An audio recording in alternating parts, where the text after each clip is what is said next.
नमस्कार। राति 8 बजेको जनता समाचारमा स्वागत छ। म कावेरी पौडेल। म मिलन बजगाई। सबैभन्दा पहिले प्रमुख समाचार। निर्वाचन आयोगद्वारा राजनीतिक दलहरूसँग छलफल। मार्च पहिलो हप्ताभित्र स्थानीय तह निर्वाचनको मिति घोषणा हुनुपर्ने आयोगको भनाई।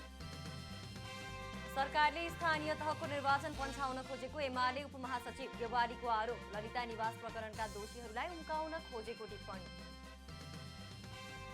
घोषित समयमै मेलम्चीको पानी ल्याउने खानेपानी मन्त्रीको दाबी। अस्थायी रूपमा बनाएको कार्ययोजना कार्यान्वयनमा लैजान संसदीय समितिको निर्देशन। कोरोना खोपलाई अनिवार्य गराउने अमेरिकी राष्ट्रपतिको आदेश अदालतद्वारा खारेज। राष्ट्रपति क्षेत्राधिकारभन्दा बाहिर गएको ठहर।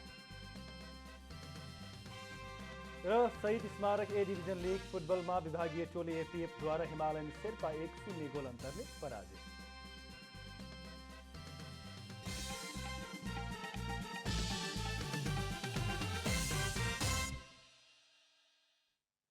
अब पूरा समाचार। निर्वाचन आयोगले स्थानीय तहको निर्वाचन, राष्ट्रिय सभाको निर्वाचनका सन्दर्भमा संसदमा प्रतिनिधित्व गर्ने र अन्य दलहरूसँग छलफल गरेको छ। आयोगले आगामी माघ 12 गते हुने राष्ट्रिय सभा निर्वाचनको तयारी वैशाखमा गर्ने गरी प्रस्ताव गरिएको स्थानीय तहको निर्वाचनबारे दलहरूसँग परामर्श गरेको हो। माघ 12 गते हुने राष्ट्रिय सभा निर्वाचनको तयारी, स्थानीय तह निर्वाचन र मतदाता नामावली सङ्कलनको अवस्थाका बारेमा छलफल गर्न शुक्रबार बोलाएको सर्वदलीय बैठकमा आयोगले माघ पहिलो हप्ताभित्र स्थानीय तहको निर्वाचनको मिति घोषणा हुनुपर्ने बताएको छ। स्थानीय तह निर्वाचन ऐन 2073 को व्यवस्था बमोजिम स्थानीय तहका पदाधिकारीहरूको पदावधि 5 जेठमा समाप्त हुने, त्यसपछि स्थानीय जनप्रतिनिधिको म्याद थप्न पनि नमिल्ने भएकाले वैशाखमा नै निर्वाचन गर्नुपर्ने आयोगको भनाइ छ। प्रमुख निर्वाचन आयुक्तज्यूले 3वटा महत्त्वपूर्ण विषयहरू राख्नुभएको छ। स्थानीय तहको निर्वाचनको विकल्प छैन, समयमै निर्वाचन गर्नुपर्छ। कानुन बमोजिम आयोगलाई प्राप्त 120 दिन घर्किरहेको छ। छलफलका क्रममा नेताहरूले तोकिएकै समयमा निर्वाचन गराउनुपर्ने र त्यसका लागि निर्वाचनको वातावरण बनाउन आयोगलाई सुझाव दिएका छन्। बैठकमा सहभागी नेपाली काङ्ग्रेसका नेता रमेश लेखकले माघ 12 गते हुने राष्ट्रिय सभा निर्वाचनमा आयोगले तोकिएको 14वटा मतदान केन्द्रलाई बढाउन र हाल चलिरहेको मतदाता नामावली सङ्कलनलाई पनि अधिकतम सदुपयोग गर्न आफूले सुझाव दिएको बताउनुभयो।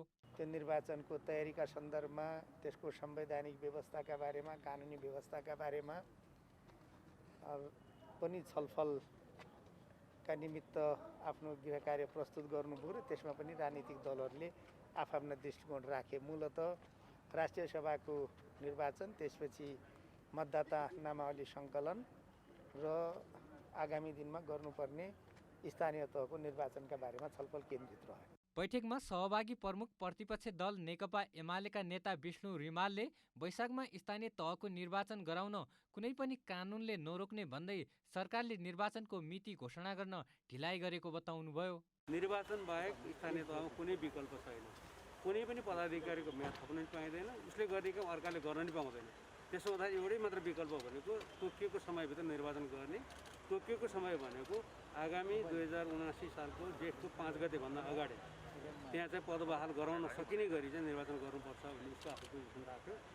मैले आफ्नो दलको तर्फबाट निर्वाचन आयोगको पोजिसनलाई समर्थन जनाएको छु। यसअघि गत पुस 9 गते निर्वाचन आयोगले 2079 साल वैशाख 14 गते एकै चरणमा वा 2 चरणमा गर्ने भए वैशाख 14 र 22 गते स्थानीय तहको निर्वाचन गर्न सरकारलाई सिफारिस गरेको थियो। तर सरकारले यसबारे अहिलेसम्म कुनै निर्णय गरेको छैन। संविधानको धारा 2015मा स्थानीय जनप्रतिनिधिको कार्यकाल समाप्त भएको 6 महिनाभित्र निर्वाचन गर्नुपर्ने भनिए पनि स्थानीय तह निर्वाचन ऐन 2073 को दफा 3 बमोजिम कार्यकाल समाप्त हुनुभन्दा 2 महिना अगावै निर्वाचन हुनुपर्ने व्यवस्था छ। प्रमुख प्रतिपक्ष दल नेकपा एमालेका उपमहासचिव प्रदीप गेवालीले सरकारले स्थानीय तहको निर्वाचन पन्छाउन खोजेको आरोप लगाउनु भएको छ। शुक्रबार काठमाडौँमा आयोजित साक्षात्कार कार्यक्रममा उपमहासचिव गेवालीले स्थानीय तहको निर्वाचनको सम्बन्धमा निर्वाचन आयोगले गरेको सिफारिस अनुसार सरकारले कुनै निर्णय नगरेको बताउनुभयो। उहाँले सरकारले स्थानीय तहको निर्वाचनलाई पन्छाउन खोजेको आशंका पैदा भएको भन्दै एमाले त्यस्तो हुन नदिने बताउनुभयो। समयमा नै स्थानीय तहको निर्वाचन हुनुपर्ने उहाँको भनाइ छ। सामान्यतया निर्वाचन आयोगलाई 120 दिन चाहिन्छ चुनावको तयारीका लागि। अहिलेसम्म सरकारले निर्वाचन आयोगको सिफारिस अनुसार कुनै निर्णय गरेको छैन। के सरकार स्थानीय चुनावलाई पन्छाउन खोजेको हो, फेरि 59 साल फर्काउन खोजेको हो, के गम्भीर आशंकाहरू पैदा भएका छन्। त्यो हुन पाउँदैन, त्यो हुन दिइँदैन, त्यो एकदमै गलत हुन्छ। समयमा स्थानीय तहको चुनाव हुनुपर्छ, नेकपा एमालेको प्रष्ट मान्यता छ। यी सबै प्रश्नहरूमा एउटा सही दिशातिर मुलुक अगाडि बढोस्। उहाँले सरकारले ललिता निवासको सरकारी जग्गा किर्ते प्रकरणका दोषीहरूलाई उम्काउने प्रपञ्च गरेको टिप्पणी समेत गर्नुभयो। सिआइबीले 2 वर्ष लगाएर गरेको अनुसन्धान सरकारी वकिलको कार्यालयले फिर्ता गरेर भ्रष्टाचारीलाई ढाकछोप गर्न खोजेको उहाँको तर्क छ। नियतपूर्वक अध्ययन गरेर उनले सयौं अपराधीहरूको एउटा अथवा दोषीहरूको एउटा लिस्ट बनायो। तर अस्ति अचानक सरकारी वकिलको एउटा निर्णयले 2 वर्षदेखि प्रहरीले गरेको सारा मिहिनेतलाई पानी फाल्ने काम भएको छ। सरकारी वकिललाई मुद्दा चलाउन पाउने कि नपाउने भनेर दिइएको अख्तियारी अथवा त्यो अधिकार भ्रष्टाचारलाई ढाकछोप गर्न, अपराधीलाई उम्किनको निम्ति लाइसेन्स होइन।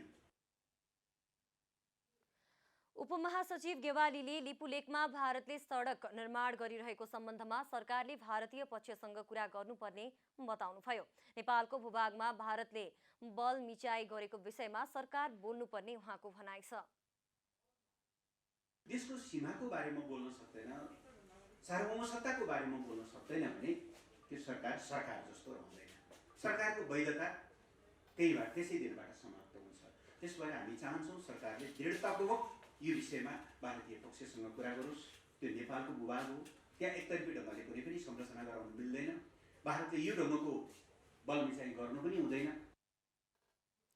गेवालीले संसद सुचारू गर्ने विषयमा प्रधानमन्त्री शेरबहादुर देउवा र एमाले अध्यक्ष केपी शर्मा ओलीका बीचमा सकारात्मक छलफल भएको भन्दै आगामी दिनमा समस्या समाधान हुने विश्वास व्यक्त गर्नुभयो।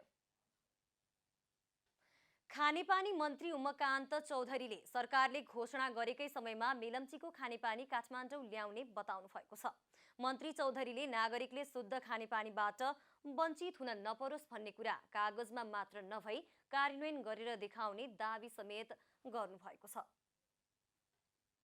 शुक्रबार सिंहदरबारमा भएको विकास तथा प्रविधि समितिको बैठकमा खानेपानी मन्त्री उमाकान्त चौधरीले सरकारले घोषणा गरेकै समयमा मेलम्चीको पानी काठमाडौँमा ल्याउने बताउनु भएको छ। आफ्नो मन्त्रालयका कर्मचारीहरू दिनरात खानेपानीको काममा खटिरहेकोले अस्थायी रूपमा नै भए पनि सरकारले तोकेको समय सीमाभित्र मेलम्चीको खानेपानी काठमाडौँ आउने बताउनुभयो। मन्त्री चौधरीले पानीको मुहान र जलाधार संरक्षित नगरी दीर्घकालीन योजना सञ्चालन हुन नसक्ने बताउनुभयो। मन्त्री चौधरीले कुनै पनि नागरिकले शुद्ध खानेपानीबाट वञ्चित हुन नपरोस् भन्ने कुरा कागजमा मात्र नभई कार्यान्वयन गरेर देखाउने दाबी समेत गर्नुभयो। हामीले चाहिने काठमाडौँवासीलाई अस्थायी भए पनि हामीले चाहिने पानी ल्याएर खुवाउँछु भनेर हामीले चाहिने पुरै रूपमा चाहिने लागि परेका छौँ र लाग्छौँ पनि र त्यसलाई सफल बनाउन का लागि हाम्रो सबै टिमले मेहनत गर्नुहुनेछ र हामी घोषणाकै समयभित्र पानी खुवाउँछु भन्ने मात्रै म आजको दिनमा प्रतिबद्धता म व्यक्त गर्न म चाहन्छु। बैठकमा नेपाली काङ्ग्रेसकी सांसद रङ्गमती शाहीले बृहत खानेपानी आयोजना सर्वेका लागि आफ्नो जिल्लामा हालसम्म कर्मचारी नै नपुगेको गुनासो गर्नुभयो। आयोजना आएको 3 वर्षमा सर्वे हुन नसक्दा जनता समक्ष जान पनि लाजमर्दो भएको उहाँको भनाइ छ। 76-77 को आबमा मैले तत्कालीन मन्त्रीज्यूसित छलफल गरे। मेरो जिल्लाले जनसङ्ख्या नि पुग्दैन हैन, अब त्यो मुहान यति टाढा हुन्छ, कसरी त्यो पानी खान पाउँछन् त, कसरी पहुँच्न पुग्छन् त भनेर मैले सल्लाह गरेँ। बृहत खानेपानी हाल्नु मान्यज्यू, एउटा पालिकाको एउटा हाल्नुभयो भने पैसाको पनि कमी हुँदैन भन्नुभयो। 7 पालिका छन्, 7 पालिकालाई बृहत खानेपानी हाल्यो। अनि त्यहाँ मलाई फोन आउँछ खानेपानी चाहियो होइन, बृहत खानेपानी हालेको छ, सर्वे गर्दा राम्रो गर्नुहोस् तपाईँहरू भने। अहिलेसम्म बृहत खानेपानी कहाँ पुग्यो भनेको त जुम्ला डिभिजनले हेर्नु पर्दो रहेछ। बल्ल बल्ल मुगुसम्म पुग्ने अरे कर्मचारी सर्वे गर्न हुम्ला अहिलेसम्म त्यो कर्मचारी पुगेकै छैन, सर्वे भएकै रहन्छ है। अब सर्वे गर्ने एउटा कर्मचारी त्यहाँ पुग्न सक्दैन भने अहिले 3 वर्ष भयो त्यो योजना हालेको, अत्तो पत्तो छैन। अब जनतामा हामीले के भनेर जाने? हामीले झुट बोले जस्तो भएन। खानेपानी मन्त्रालयले खानेपानीको वृहत योजनाका लागि दीर्घकालीन, मध्यकालीन र तत्कालीन योजना बनाएर अघि बढ्नुपर्ने सांसदहरूको भनाइ छ। खानेपानी मन्त्रालयले दीर्घकालीन र मध्यकालीन, तत्कालीन योजना बनाएर अगाडि बढोस् भन्ने कुरा राख्न चाहन्छु। र त्यो भनेको के हो भने अहिले मुहानहरू यो वर्ष छ पानी तर अर्को वर्ष सुकिरहेको छ। लागतको आधारमा ठुलो योजनाहरू पर्ने, त्यसरी योजना बनाएर गयौँ भने वास्तविक रूपमा जनतालाई खानेपानी दिन चाहेको भने त्यो चिजले उनलाई एक घर एक धाराको तपाईँहरूको योजना पनि पुरा हुन्छ र त्यसरी जनताले खानेपानी पनि पाउँछ। नेपाली काङ्ग्रेसका सांसद बहादुर सिंह लामाले खानेपानीको पाइप र ढलको पाइप कहाँ छ भन्ने कुरा आधिकारिक मान्छेहरूलाई नै थाहा नभएको बताउँदै खानेपानी मन्त्रालयको नाम फेरेर पिउने पानी मन्त्रालय राख्न सुझाव दिनुभयो। चाबेल एक्सटेन्सन गरेका थियौँ, सडक एक्सटेन्सन गर्ने बेलामा त्यहाँ चाहिँ ढल हुँदो रहेछ, त्यहाँ ढलको व्यवस्था पनि गर्नुपर्ने। खानेपानीको एचपी ड्रइङ कहाँ छ भन्दाखेरि कसैले पनि थाहा छैन। हाकिम साहबहरूलाई थाहा हुने कुरै भएन। एकजना सहयोगी रहेछ, सहयोगी रहेछ, साँचो चाहिँ यहाँ छ भनेर साँचो हुन्छ नि, कहाँ गर्ने साँचो चाहिँ खोल्नु चाहिँ आउँदो रहेछ। अर्को कहाँ पाइप कहाँ छ के छ भन्ने कुरा एचपी ड्रइङै छैन। अब खानेपानीलाई अब पिउने पानीमा राख्नु परिणत गर्नुपर्ने। खानेपानी भन्दा भन्दा सबैले खानेपानी भयो, अब पिउने पानी मन्त्रालय राख्नु पर्यो। अब मन्त्रालय अलिक चेन्ज गर्नु पर्यो। सांसद लामाले सरकार र मन्त्रालयसँग समन्वयकारी कुरा नै नभएको र एकले अर्कालाई आरोप प्रत्यारोप लगाइरहेको बताउनुभयो। प्रतिनिधि सभा अन्तर्गतको विकास तथा प्रविधि समितिले मेलम्ची खानेपानी आयोजनाले स्थायी रूपमा खानेपानी काठमाडौँ उपत्यकामा पठाउन बनाएको कार्ययोजना कार्यान्वयनमा लैजान सरकारलाई निर्देशन दिएको छ। शुक्रबार सिंहदरबारमा बसेको समितिको बैठकले मेलम्ची खानेपानी आयोजनाले अस्थायी रूपमा मेलम्चीको खानेपानी काठमाडौँ उपत्यकामा पठाउन बनाएको कार्ययोजना यथाशीघ्र स्वीकृति गरी कार्यान्वयनमा लैजान सरकारलाई निर्देशन दिएको हो। बैठकपछि समितिकी सभापति कल्याणी कुमारी खड्काले खानेपानी मन्त्रालयका जिम्मेवार निकायहरूबाट काठमाडौँ उपत्यकाका लगायतका विभिन्न स्थानमा खानेपानी सेवा विस्तारका लागि भइरहेका कार्यहरू अन्य निकायहरूबाट आवश्यक समन्वय नभई क्षति पुर्याउने कार्य भइरहेकोले तेस्रो पक्षबाट खानेपानी आयोजनाको काममा पुर्याइएको क्षतिको मूल्याङ्कन गरी क्षतिपूर्ति उपलब्ध गराउने नीतिगत व्यवस्था मिलाउनु पनि सरकारलाई निर्देशन दिनुभयो। जोखिमपूर्ण रहेको अवस्थामा काठमाडौँ उपत्यकामा पानीको माग धान्न नसक्ने देखिएकोले त्यसको विकल्प पहिचान गरी यथाशीघ्र कार्यान्वयनमा ल्याउन समिति नेपाल सरकार खानेपानीलाई निर्देशन गर्दछ। सभापति खड्काले बाढीका कारण क्षतिग्रस्त भएको मेलम्ची खानेपानी आयोजना भौगोलिक दृष्टिकोणले जोखिमपूर्ण रहेकोले काठमाडौँ उपत्यकामा पानीको माग धान्न नसक्ने देखिएको भन्दै त्यसको विकल्प पहिचान गरी यथाशीघ्र कार्यान्वयनमा ल्याउन खानेपानी मन्त्रालयलाई निर्देशन दिनुभयो। खानेपानी व्यवस्थापन र वितरणको जिम्मेवारी पाएका खानेपानी योजनाका प्रमुखहरू गैर जिम्मेवार भएर संसदको विकास तथा प्रविधि समितिमा प्रस्तुत हुँदा सभापतिको खप्की खानु परेको छ। हामी त्यहाँको त्यही छौँ भने हामीले यही दोहोऱ्याइदिएको हो। हामीले फेरि अर्को निर्देशन किन देख्दा निर्देशनको माथिको निर्देशनको भारी किन गर्ने। बैठकमा खानेपानी तथा ढल व्यवस्थापन विभागका महानिर्देशक त्रिरेश खत्रीले विभाग अन्तर्गत 10 वटा शाखा रहेको बताउनुभयो। उहाँले विभागले शहरी खानेपानी तथा सरसफाई आयोजनाको काम गर्दै आएको बताउनुभयो। कार्यान्वयनको लागि कहाँ अफिसरहरू छन् भनेर देखाउनु पर्यो। खानेपानी तथा ढल विकास विभाग अन्तर्गत 10 वटा 2 वटा महाशाखा र 8 वटा शाखाहरू छन्। जस्तै यसले चाहिँ शहरी खानेपानी तथा सरसफाई आयोजना एसियाली विकास ब्याङ्कको सहयोगमा सञ्चालन भइरहेको आयोजना कार्यान्वयन गर्छ। मेलम्ची खानेपानी आयोजना विकास समितिका कार्यकारी निर्देशक वासुदेव पौडेलले मेलम्चीको भौतिक प्रगति 95% भएको बताउनुभयो। उहाँले मेलम्चीको पानी काठमाडौँमा ल्याएर 3 महिना परीक्षण गरेको समेत बताउनुभयो। हामीले गत आर्थिक वर्षमा सुरुङ टनेलको 95.5% निर्माण कार्य सम्पन्न गरेर काठमाडौँ उपत्यकामा 3 महिना पानी पठाउने गरेका थियौँ। त्यसै गरी हाम्रो हेडवर्क्सको हामीले लगभग 95% काम सम्पन्न गरिसकेका थियौँ। त्यस्तै काठमाडौँ उपत्यका खानेपानी व्यवस्थापन बोर्डका प्रमुख सञ्जीव विक्रम राणाले बोर्डले उपत्यका खानेपानीमा रहेको सम्पत्ति सुरक्षाको काम गर्दै आएको बताउनुभयो। सुरुमा नै यसको चाहिँ आफ्नो सम्पत्तिको सुरक्षा गर्नु नै यसको मेन कार्यक्षेत्र हो भने यसले चाहिँ जुन लिज एन्ड लाइसेन्स एग्रिमेन्ट केयरलाई दिएको छ त्यसको चाहिँ सेवाको अनुमोदन गर्नु पनि यसको मुख्य कार्य हो।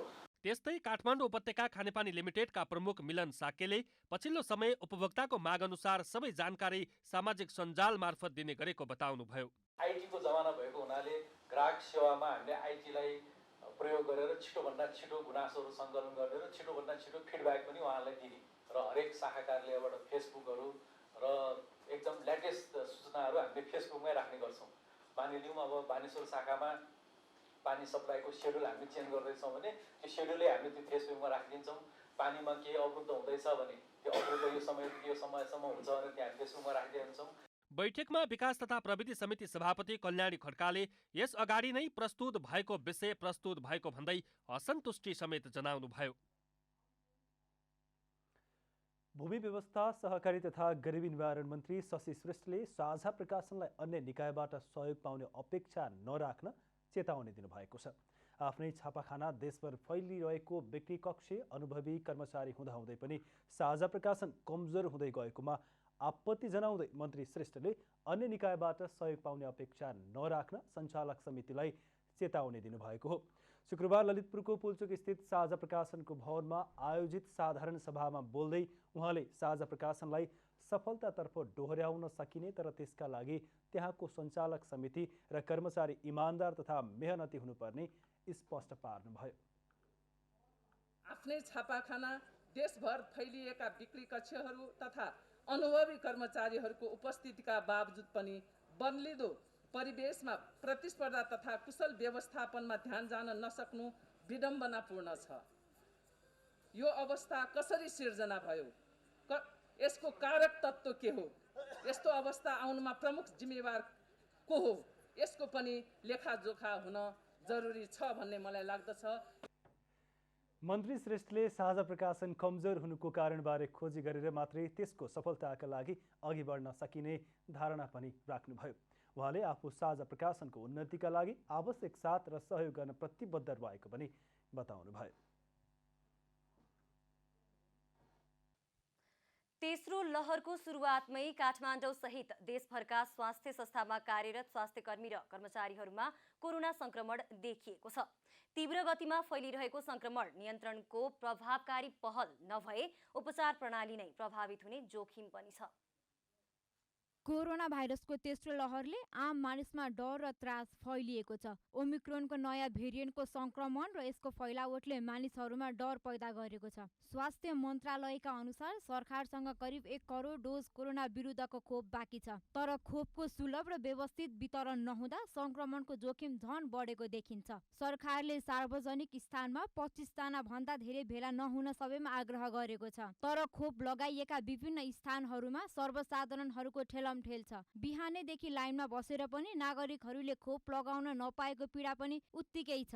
2 मिटरको दूरी कायम गर्नुपर्ने हो हैन, स्वास्थ्य मापदण्ड अनुसार चाहिँ त्यो पनि खासमा हामीले पालन गर्न सकिरहेका छैनौँ हैन। यता खोप लगाउनका लागि अनलाइन रजिस्टर गर्नुपर्ने हुँदा सर्वसाधारणहरू रणभुल्ल बनेका छन्। कोरोना तीव्र गतिमा फैलिएसँगै सरकारले सार्वजनिक स्थानमा खोप कार्ड अनिवार्य गर्ने भनेपछि विभिन्न खोप केन्द्रमा भिडभाड बढ्न थालेको स्वास्थ्य कर्मीहरू बताउँछन्। केही भ्याक्सिन लगाउने क्रममा चाहिँ यो भिडभाड चाहिँ अलिकति अब सार्वजनिक स्थलहरूदेखि लिएर हरेक ठाउँमा जाँदाखेरि कार्ड लगाउनु पर्ने जुन हाम्रो अहिले भर्खर सरकारले निर्णय गर्यो त्यो निर्णयको कारणले पनि यो भ्याक्सिनेसन प्रोग्राममा चाहिँ मान्छेको भिड बढ्ने चाहिँ सङ्ख्या चाहिँ बढेको छ हिजोको दिनमा हेर्दै गर्दाखेरि। बढ्दो कोभिडको लहरले दिन प्रतिदिन संक्रमणको दर पनि उच्च बन्दै गएको छ। स्वास्थ्य मन्त्रालयले कोरोना संक्रमणबाट बच्न नागरिक आफै पनि सचेत हुनुपर्ने बताउँदै आएको छ। पहिलो राउन्डमा भर्खर सुरु भएको बेलामा भारतलाई हामीले 20 लाख बुक गर्यौं, 10 लाख उसले दियो। उसको सर्वोच्च अदालतले भारतमा बढेपछि आफ्नै देशको नागरिकलाई नदिए भनेर भन्यो। त्यसले हामीले 10 लाख दिएर त्यो अर्को आएको 10 लाखलाई दिन्छु भनेको मिलेन। खोप वितरण केन्द्रमा हुने भिडभाडको समयमै सही व्यवस्थापन हुन सकेन भने यसले अर्को खतरा निम्त्याउने पक्का छ। काठमाडौँ उपत्यकामा संक्रमण दर दैनिक बढ्दो अवस्थामा रहेको छ। क्यामेरामा साजन थापाका साथ यशोदा चौलागाईको रिपोर्ट। करिब 25 वर्ष अघि 2051 सालमा अघि सारिएको निजगढ विमानस्थलको योजना अहिले पनि जहाँको त्यही छ। केपी ओली सरकारको पालामा राष्ट्रिय गौरवको आयोजनाको रूपमा विमानस्थल निर्माणको कामलाई अघि सारिए पनि धेरै रुख कटानी हुने र वातावरणीय विनाश निम्तिने भन्दै मुद्दा दायर भएपछि रोकिएको कामलाई अघि बढाइने भएको छ। राष्ट्रिय गौरवको आयोजनाको रूपमा अघि सारिएको बाराको निजगढ विमानस्थल निर्माणको काम अहिले पनि अदालतमा विचाराधीन छ। विमानस्थल निर्माणमा ढिलाइबारे विभिन्न पक्षबाट प्रश्न उठ्ने गरेको छ। संस्कृति, पर्यटन तथा नागरिक उड्डयन मन्त्री प्रेम बहादुर आलेले निजगढ अन्तर्राष्ट्रिय विमानस्थल निर्माणका लागि विभिन्न मोडलको सम्बन्धमा गृह कार्य भइरहेको बताउनु भएको छ। निजगढ अन्तर्राष्ट्रिय विमानस्थलको कुरा जो छ, वास्तवमा विगतमा म वन तथा वातावरण मन्त्री हुँदाखेरि पूर्व संस्कृति, पर्यटन तथा नागरिक उड्डयन मन्त्री भानुभक्त ढकाल र म हामी सँगै निजगढ अन्तर्राष्ट्रिय विमानस्थलमा अवलोकन गर्दाखेरि वन क्षेत्र पनि थियो। उहाँले के भन्नुभयो, छिटो छिटो यो वन हटाउनुहोस् भन्नुभयो। उहाँले वन हटाएर तपाईँ त यो निर्माण गर्नको लागि बजेटको व्यवस्था छ कि छैन, पहिला तपाईँ चाहिँ बजेट एलोकेट गर्नुहोस् निजगढ अन्तर्राष्ट्रिय विमानस्थल बनाउनको लागि। अब तपाईँ त बजेटै छैन, त्यो खाली भयो भनेको रुख काटेर त के अर्थ छैन। पहिला तपाईँ बजेटको व्यवस्था गर्नुहोस्, सुनिश्चितता गर्नुहोस्, अनि मात्र म अगाडि बढ्छु भने मैले उहाँलाई भने। उहाँ हुन्छ म गर्छु भन्नुभयो, तर त्यो बजेटको व्यवस्था हुन सकेन।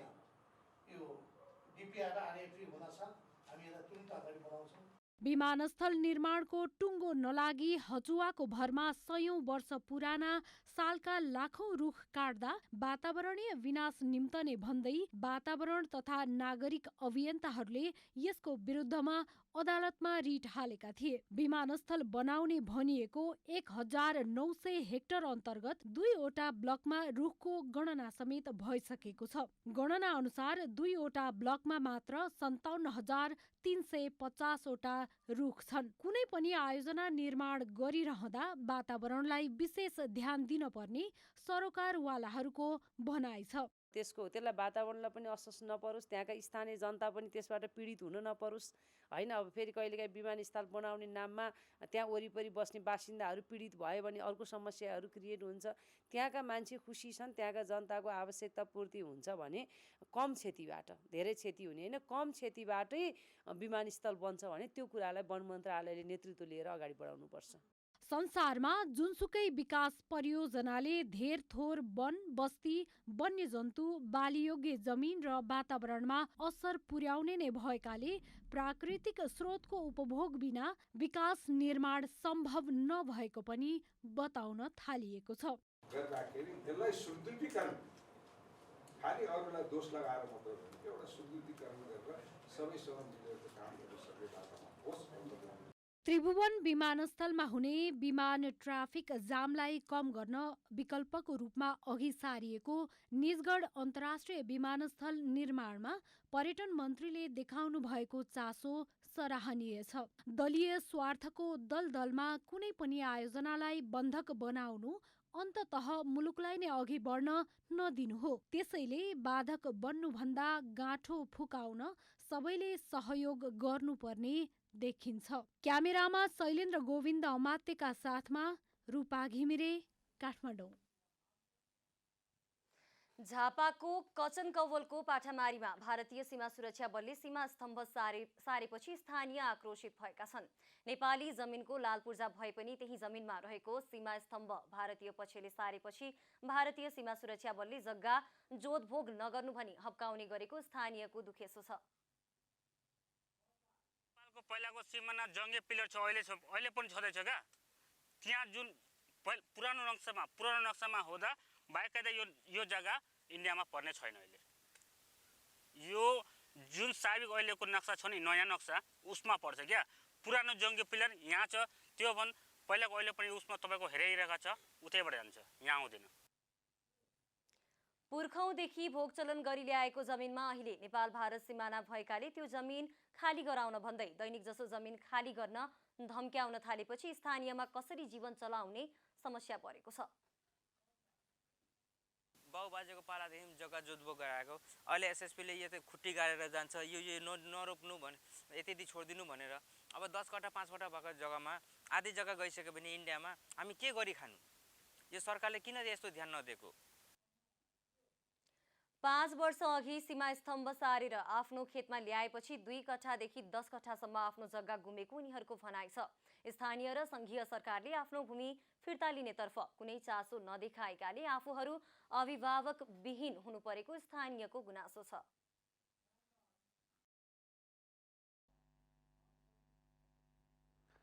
उमेर ढल्कदै जाँदा जो कोहीको दैनिकी पट्यार लाग्दो हुन्छ, तर सुनसरीको प्रमुख व्यापारिक केन्द्र इटहरीका ज्येष्ठ नागरिकको दैनिकी भने हामीले सोचे भन्दा फरक छ। यहाँका ज्येष्ठ नागरिकहरू दैनिकी हाँसी खुसीका साथ बिताइरहेका छन्।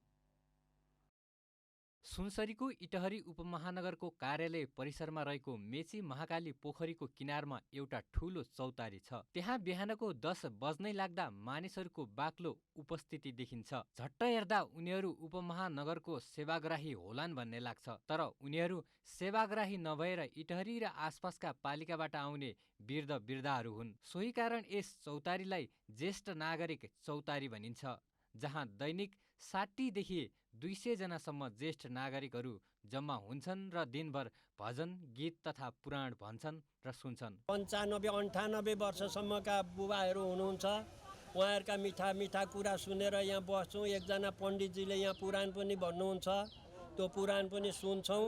अनि हामी आफ्ना मनका कुराहरू गरेर हाँसखेल गरेर बसेर यहाँ यस्तै गरेर हामी दिन बिताउँछौँ र अनि ठिक्क 2 बजेपछि 2:30 बजेतिर घर जान्छौँ। बुढेसकाल लागेपछि कोही आफूसँग सधैँ सँगै होस् भन्ने चाह हुने ज्येष्ठ नागरिक सुनाउँछन्। दिनभर घरमा पट्यार लाग्दो हुने भएकाले रमाइलोका लागि दिनहुँ यही चौतारीमा आउने गरेका छन्। घरमा बस्दा पटाइ लाग्छ, के हुन्छ, छोरा बुहारी उनीहरूका पेसामा हिँडिरहन्छन्। एउटी बुढी मान्छे छ मेरा, त्यो कोपरीबाट बसिरहन्छे। त्यसो हुनाले म चाहिँ ती साथीभाइहरूसँग भेट हुन्छ, यसरी सुन्न पाइन्छ, बोल्न पाइन्छ, नाचगान गर्छन्, पुराण भन्छन्, त्यो सुन्न पाइन्छ।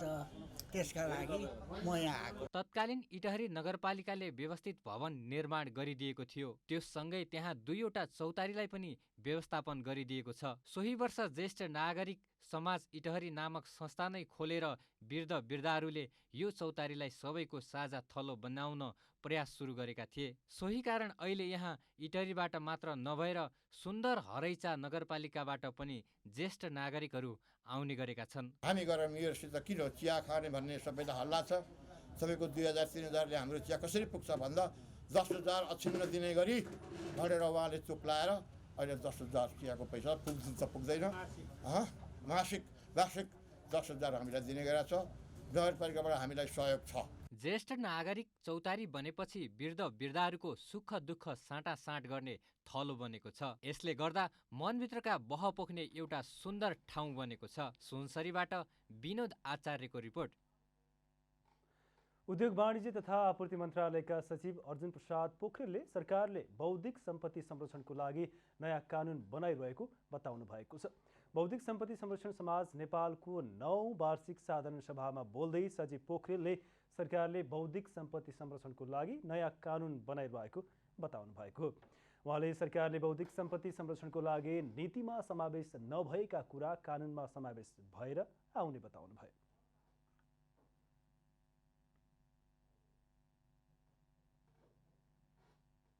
समय सुहाउँदो अन्तर्राष्ट्रिय जगतलाई मुख देखाउन सक्ने सुहाउँदो रूपमा हाम्रो ऐन चाहिन्छ र सँगै पनि भने अघि तपाईँले भने जस्तो कन्टेक्चुअलाइजेसन नेपालको सन्दर्भमा हाम्रो डिफेन्स एरिया कहाँहरू छन् त्यसलाई चाहिँ हामीले हाइलाइट गर्ने हो। नेपालले नोक्सान पर्ने कुरामा धेरै दफाहरू राखेर अघि बढ्नु जरुरी छैन।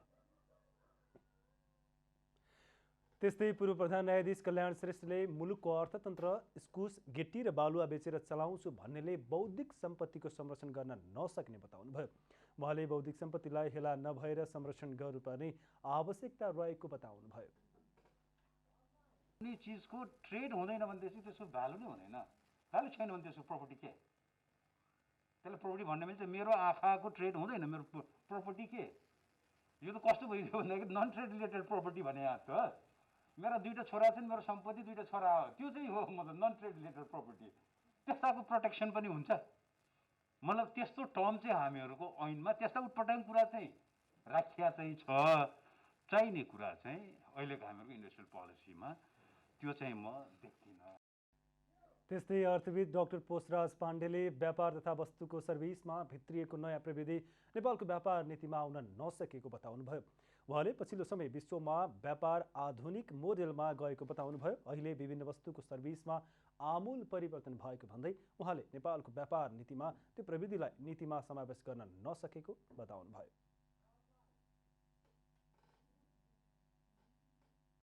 यो बौद्धिक सम्पत्तिको संरक्षण र विकासमा बौद्धिक सम्पत्ति संरक्षण समाज नेपालले जुन चासो देखाएको छ, यो चासोमा मन्त्रालय सधैँ सहकार्य गर्न तयार छ र तपाईँ उद्योगी व्यवसायी सर्जकहरूको तपाईँहरूको धारणाबाट तपाईँहरूले दिएका सुझावलाई ग्रहण गरेर मन्त्रालयले आफ्नो चाहिँ धारणा बनाउनेछ र सरकारमा यसलाई पेश गरेर आगामी दिनमा बौद्धिक सम्पत्तिको संरक्षणमा सामूहिक रूपमा हामी सबै प्रतिबद्ध हुनेछौँ। डाक्टर पाण्डेले नेपालमा नीति बने पनि कानुन बन्न नसक्दा समस्या आउने गरेको बताउनुभयो। अब आर्थिक समाचार।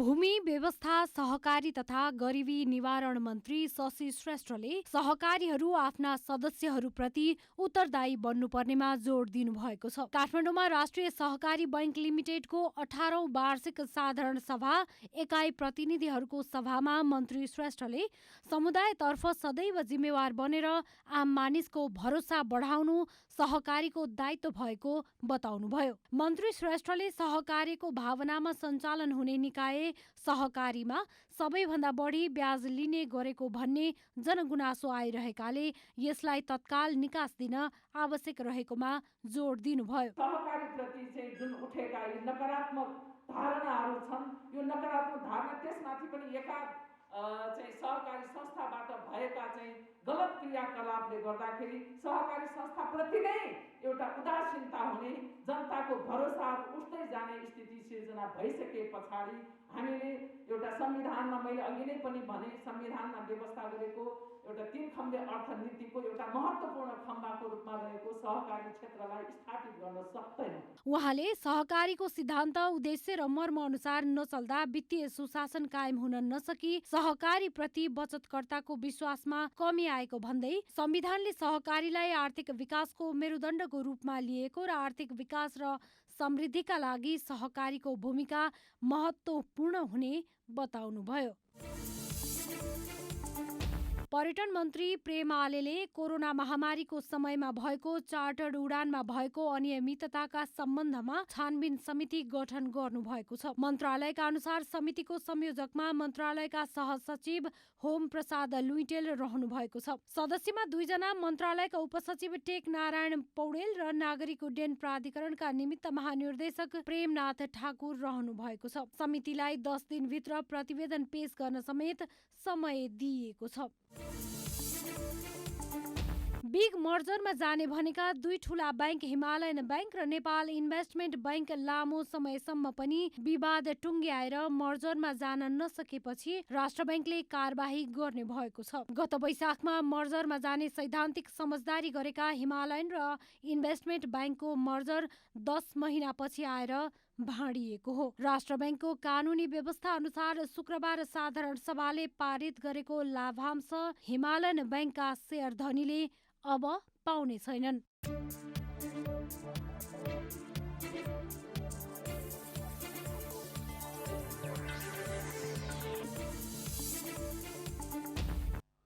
अब खेलकुद समाचार।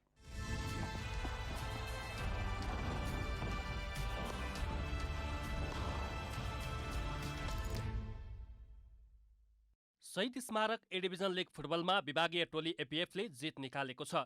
शुक्रबार भएको खेलमा एपीएफले हिमालयन शेर्पा क्लबलाई 1-0 गोल अन्तरले हराएको हो। त्रिपुरेश्वरस्थित दशरथ रङ्गशालामा एपीएफलाई जित दिलाउन आवास लामिछानेले निर्णायक गोल गरे। आवासले पहिलो हाफको इन्जुरी समयमा गोल गरेका हुन्। खेलको दोस्रो मिनेटमा एपीएफका आशिष लामाले गोल गरेका थिए, तर अफसाइड देखिएपछि उनको गोलले मान्यता पाएन।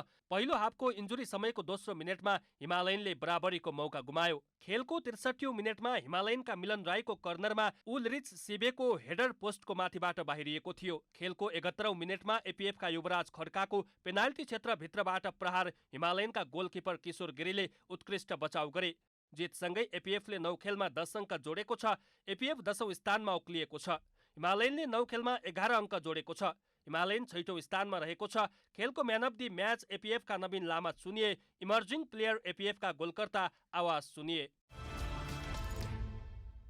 लगातार 3 खेल जितेको पुलिस पीएम कप टी20 राष्ट्रिय क्रिकेट प्रतियोगिताको सेमिफाइनल नजिक पुगेको छ। समूह ए अन्तर्गत ट्युब क्रिकेट मैदानमा कर्णाली प्रदेशमाथि 89 रनको जित दर्ता गर्दै पुलिसले प्रतियोगितामा तेस्रो जित दर्ता गरेको हो। पुलिसले यसअघि सुदूरपश्चिमलाई 2 रन तथा त्रिभुवन आर्मी क्लबलाई 4 विकेटले पराजित गरेको थियो।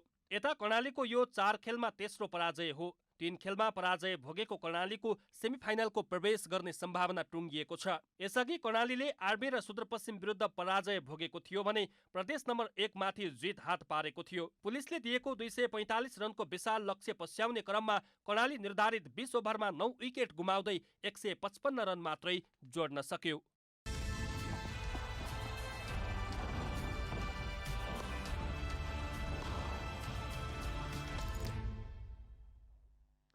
अब मौसम समाचार।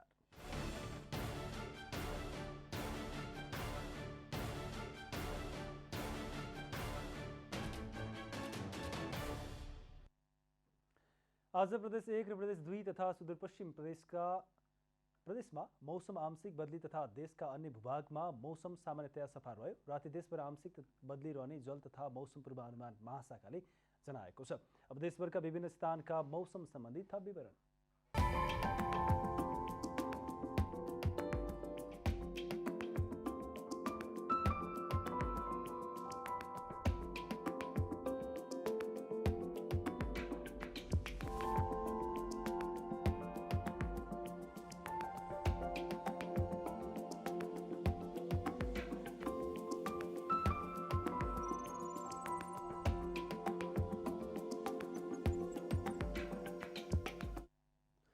अन्त्यमा आजको डायरी।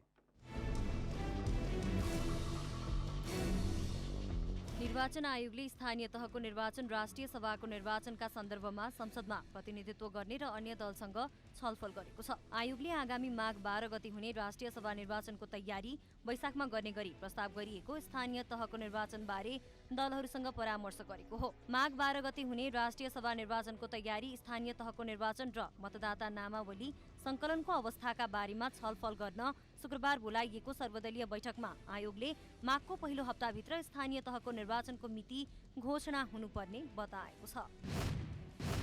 प्रमुख प्रतिपक्ष दल नेकपा एमालेका उपमहासचिव प्रदीप गेवालीले सरकारले स्थानीय तहको निर्वाचन पन्छ्याउन खोजेको आरोप लगाउनु भएको छ। शुक्रबार काठमाडौँमा आयोजित साक्षात्कार कार्यक्रममा उपमहासचिव गेवालीले स्थानीय तहको निर्वाचनको सम्बन्धमा निर्वाचन आयोगले गरेको सिफारिस अनुसार सरकारले कुनै निर्णय नगरेको बताउनुभयो। प्रतिनिधि सभा अन्तर्गतको विकास तथा प्रविधि समितिले मेलम्ची खानेपानी आयोजनाले अस्थायी रूपमा खानेपानी काठमाडौँ उपत्यकामा पठाउन बनाएको कार्ययोजना कार्यान्वयनमा लैजान सरकारलाई निर्देशन दिएको छ। शुक्रबार सिंहदरबारमा बसेको समितिको बैठकले मेलम्ची खानेपानी आयोजनाले अस्थायी रूपमा मेलम्चीको खानेपानी काठमाडौँ उपत्यकामा पठाउन बनाएको कार्ययोजना यथाशीघ्र स्वीकृत गरी कार्यान्वयनमा लैजान सरकारलाई निर्देशन दिएको हो। अमेरिकामा कोरोना खोपलाई अनिवार्य गराउने राष्ट्रपति जो बाइडेनको आदेशमा जारी भएका केही स्वास्थ्य मापदण्डलाई अदालतले खारेज गरेको छ। ओमिक्रोन भेरिएन्टले कोरोना महामारी बढाइरहेका बेला राष्ट्रपतिको आदेश अदालतले रोकेको हो। ठूला कम्पनीका मजदुरहरूलाई कोरोना खोप अनिवार्य गराउने, मास्क अनिवार्य लगाउनु पर्ने तथा साताको एकपटक कोरोना परीक्षण गराउनु पर्ने नियम राष्ट्रपति बाइडेनले जारी गर्नुभएको थियो। शहीद स्मारक ए डिभिजन लिग फुटबलमा विभागीय टोली एपीएफले जित निकालेको छ। शुक्रबार भएको खेलमा एपीएफले हिमालयन शेर्पा क्लबलाई 1-0 गोल अन्तरले हराएको हो। त्रिपुरेश्वर स्थित दशरथ रङ्गशालामा एपीएफलाई जित दिलाउन आवास लामिछानेले निर्णायक गोल गरेका हुन्। आवासले पहिलो हाफको इन्जुरी समयमा गोल गरेका हुन्।